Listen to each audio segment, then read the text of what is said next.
Hi friends, అందరు బాగున్నారా? నేను బాగున్నాను. ఈరోజు నేను వంకాయ పచ్చిపులుసు చేస్తున్నా. ఎందుకంటే ఈ జ్వరాలు సర్దులు అయిపోయి నోటికి ఏం మంచిగా అనిపిస్తలేదు. అందుకే వంకాయ పచ్చిపులుసు చేస్తున్నా. చూడండి, కట్టెల పొయ్యి మీద ఇవన్నీ కాల్చుతా. ఇప్పుడు చూడండి ఇలా చేయాలను. కట్టెల మీద ఇగో టమాటాలు వంకాయలు అయితే పెట్టి కాలుస్తున్నా. ఇవి కాల్చిన తర్వాత పచ్చిమిరపకాయలు కాల్చుకుందాం. ఇగో ఈ టమాటాలు వంకాయలన్నీ మంచిగా కాల్చుకోవాలి. కట్టెల మీద కాల్చుకొని మంచిగా పచ్చిపులుసు చేసుకుందాం. ఓకేనా? కట్టెల మీద అయితే కాలనివి మంచిగా. ఫ్రెండ్స్ ఇవి ఇట్లయితే మంచిగా కాలుతున్నాయి. ఇంకా కొంచెం కాల్చుకోవాలి. టమాటా కూడా మంచిగా కాలాలి ఇవి.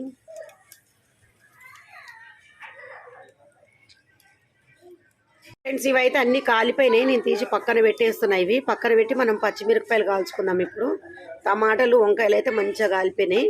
ఇప్పుడు తీసి ఇవైతే పక్కన పెడుతున్నా. ఇప్పుడు పచ్చిమిర్చి అయితే పెట్టినా. ఈ పచ్చిమిర్చి కూడా కాల్చుకుంటున్నా. ఇవి కూడా కాల్చుకోవాలి మంచిగా. పచ్చిమిర్చి కూడా కాల్చుకుంటున్నాం. ఫ్రెండ్స్ ఈ మిరపకాయలు కూడా కాలిపోయినాయి. ఇప్పుడు ఇవి కూడా తీసేసి నీళ్ళలో వేసేసుకోవాలి. ఓకేనా ఫ్రెండ్స్? ఇప్పుడు నీళ్ళలో వేసేసి ఈ పొట్టంతా తీసేసుకోవాలి. ఈ పొట్టంతా తీసేసి మంచిగా విసుక్కోవాలి. ఇదంతా పొట్టంతా తీయాలి.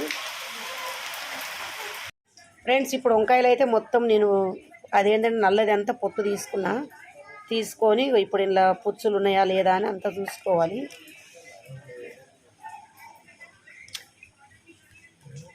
ఇలా చూసేసుకోవాలి. ఫ్రెండ్స్ పచ్చిమిరపకాయలు టమాటా వంకాయ ఇవన్నీ వేసిన. ఇవన్నీ ఒక ఉల్లిగడ్డ కూడా కోసిన. ఒక ఉల్లిగడ్డ వేస్తున్నా. కొంచెం అంతా దొడ్డుప్పు వేసేసుకుంటున్నా. ఫ్రెండ్స్ కొంచెం అంతా చింతపండు కూడా వేస్తున్నా. ఇవన్నీ వేసి ఇట్లా బాగా విసుక్కోవాలి. టమాటా ఇవన్నీ వేసి బాగా విసుక్కొని,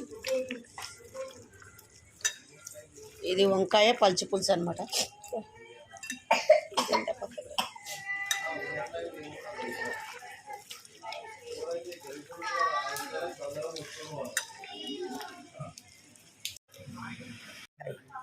ఫ్రెండ్స్ ఇక పచ్చిపులుసు అయితే ఇట్లా వేసుకున్న వంకాయది. మా పిల్లలు అయితే తాలింపు పెట్టమంటారు. తాలింపు పెట్టవద్దు అనుకున్నా కానీ తాలింపు వేస్తే బాగుంటుంది అంటుండ్రు. తాలింపు వేస్తున్నా. దీన్ని ఇంకొన్ని నీళ్ళు పోసుకుంటున్నా.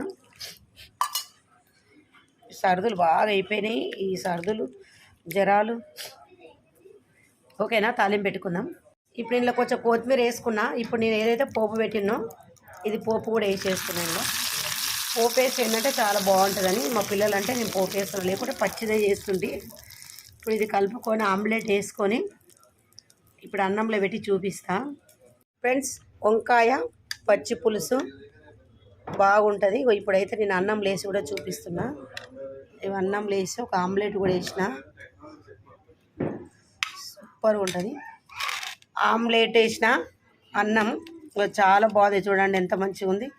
ఎందుకంటే జ్వరాలు వచ్చేసి సర్దులు అయిపోయి మాకు ఏం చేయాలో అర్థమవుతలేదు. అందుకే పచ్చిపులుసు చేసిన. ఓకేనా ఫ్రెండ్స్? వీడియో ఇట్లా నచ్చినట్టయితే లైక్ చేయండి, షేర్ చేయండి, సబ్స్క్రైబ్ చేయండి.